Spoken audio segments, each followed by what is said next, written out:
ఏ పరమాత్మ యొక్క దివ్యమైనటువంటి సృష్టి స్థితి లయ రూపమైనటువంటి సంధ్యాత్రయములు ఉన్నవో, సంధ్యాత్రయ వాంగ్మయములతో బ్రహ్మ విష్ణు రుద్రుడు నిరంతరం గమనములు చేయుచున్నారో, దివ్యమైనటువంటి మహోన్నతమైనటువంటి ఏ బ్రహ్మ, ఏ విష్ణువు, ఏ రుద్రుడు, ఏ దివ్యమైనటువంటి శక్తితో ఈ లోకమనంతా పాలిస్తున్నారో అలాంటి బ్రహ్మదేవునికి, విష్ణుదేవునికి, రుద్రదేవునికి అందరికీ కూడా నేను మనసారా నమస్కరించుచున్నాను.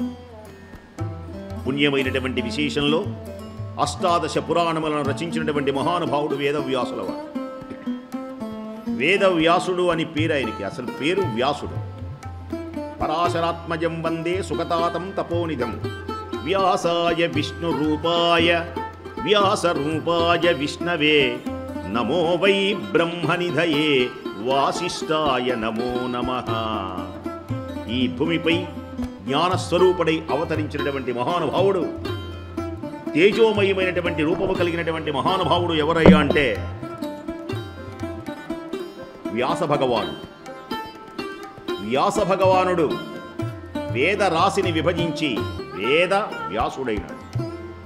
వేదములు 4గా ఋగ్వేదము, యజుర్వేదము, సామవేదము, అథర్వణ వేదం, ఇలాంటి వేదములను విభజించి వేద వ్యాసుడైనాడు మహానుభావుడు. ఇంకా చాలదని దివ్యమైనటువంటి 18 పురాణములను రచించాడు వేదవ్యాసుల వారు. మానవులు జ్ఞానవంతులై ఉండడానికి, మానవులు తేజోవంతులై ఉండడానికి, మానవులు సోమరితనాన్ని పోగొట్టుకోవడానికి, మానవులనేటువంటి వాడు మహనీయుడుగా రాణించడానికి 18 ఉపపురాణాలు రాశాడు, 18 పురాణాలు రాశాడు.